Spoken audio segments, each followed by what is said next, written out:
안녕하세요. BTX입니다. 오늘은 사도행전 1장을 살펴보겠습니다.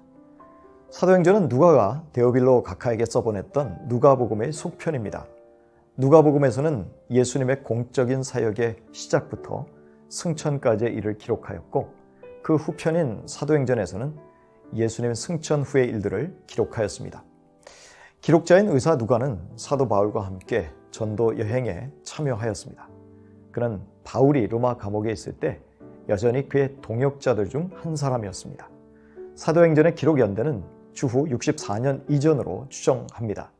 한편 수신자 데오빌로는 교육 수준이 높고 복음에 흥미를 가졌으나 아직 예수님의 이야기와 초대교회 사역의 많은 부분을 이해하지 못한 헬라인 귀족이었을 것으로 추정합니다.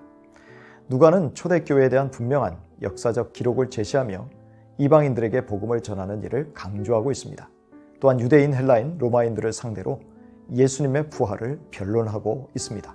따라서 사도행전은 전도적, 목회적 목적을 위해서 기록되었다고 할 수 있을 것입니다. 예수님은 부활하신 후에 40일 동안 사도들에게 당신의 부활을 친히 나타내시며 제자들을 가르치셨습니다. 그 가르치심의 내용은 바로 하나님의 나라였습니다. 부활하신 예수님은 승천하실 때까지 그동안 가르치셨던 모든 것들을 제자들이 복습, 정리할 수 있게 하셨습니다. 그리하여 제자들이 오순절 이후에 복음을 전할 만반의 준비를 갖추게 하신 것이지요. 누가는 첫 번째 책에서 예수님 활동의 시작부터 사도들에게 성령을 통하여 지시를 내리신 후 승천하시는 날까지 예수님이 하신 모든 일을 기록하였다고 말합니다. 예수님이 성령을 통하여 지시하셨다는 표현을 통해 예수님의 사역이 곧 성령의 사역이었음을 알려주고 있습니다. 예수님은 사도들에게 예루살렘을 떠나지 말고 아버지께서 약속하신 것을 기다리라고 하십니다. 그것은 성령으로 세례를 받는 것이었습니다. 하지만 제자들은 성령으로 세례를 받고 그리스도를 전하는 것보다 여전히 이스라엘 나라가 독립하여 지상의 메시아 왕국을 회복하는 것에 큰 관심을 두었습니다. 예수님은 이스라엘 나라의 회복에 관하여 부정하지 않으셨으나 그 때와 기한은 아버지의 권한에 있는 것이지 제자들이 신경 쓸 부분이 아니라고 하십니다. 그러나 보다 더 중요한 것이 있다고 하십니다. 그것은 성령이 임하실 때 성령으로 세례를 받아 제자들이 권능을 받는 것이었습니다.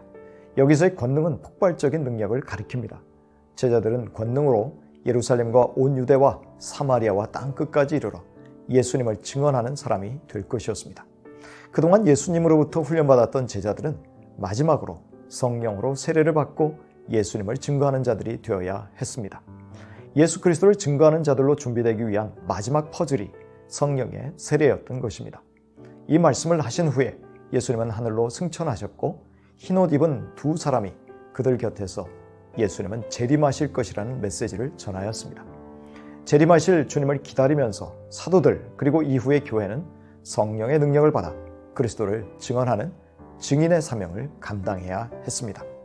이제 사도들을 포함한 제자들이 예수님의 지시를 따라 올리브 산에서 예루살렘으로 돌아와 기도에 힘썼습니다. 이들은 한 다락방으로 올라가서 기도하였는데 이 다락방은 위층에 있는 넓은 방으로 유대인들이 손님을 위해서 예비해 두는 방이었습니다. 여기에 모인 사람들 중에는 예수님의 어머니 마리아와 예수님의 동생들도 포함되어 있었습니다. 전부 약 120명의 사람들이 마음을 같이하여 전심으로 기도에 힘썼습니다. 기도가 반드시 있어야 주의 약속이 이루어지는 것은 아닙니다. 그러나 인간의 기도는 이렇게 하나님의 약속을 받기 위한 준비로 사용되고 있었던 것이죠. 16절부터 26절까지 가룟 유다 대신에 마띠아가 사도로 뽑혀서 12명의 사도 공동체로 복원되었습니다. 베드로는 말씀에 기록된 대로 유다가 예수님을 배반했고 비참한 만로를 맞았다고 말합니다.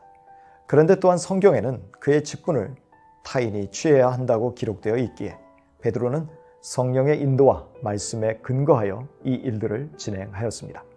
우리 주님이 공생애 동안 말씀을 성취하기 위하여 모든 사역들을 감당하셨듯이 사도 베드로 역시 주님의 말씀에 대한 헌신을 보고 배운 것입니다.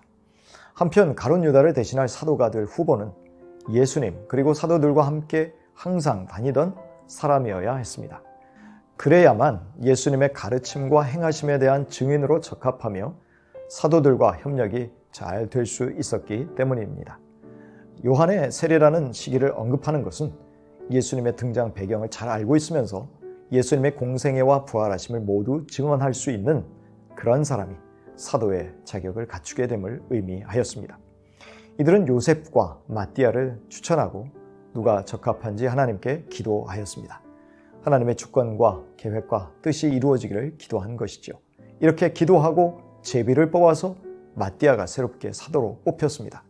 왜 굳이 12명으로 복원하느냐에 대해서는 아마도 이스라엘이 12지파로 이루어졌듯이 새로운 이스라엘인 교회는 12사도의 토대 위에 세워져야 했기 때문일 것입니다. 이처럼 모든 준비가 갖추어졌을 때 드디어 약속하신 성령이 오십니다. 예수님이 승천 직전 주신 마지막 말씀은 성령 받고 능력 있는 예수님의 증언이 될 것이라는 것이었습니다. 사도행전 1장 8절입니다. 그러나 성령이 너에게 내리시면 너희는 능력을 받고 예루살렘과 온 유대와 사마리아에서 그리고 마침내 땅끝에까지 이르러 내 증인이 될 것이다.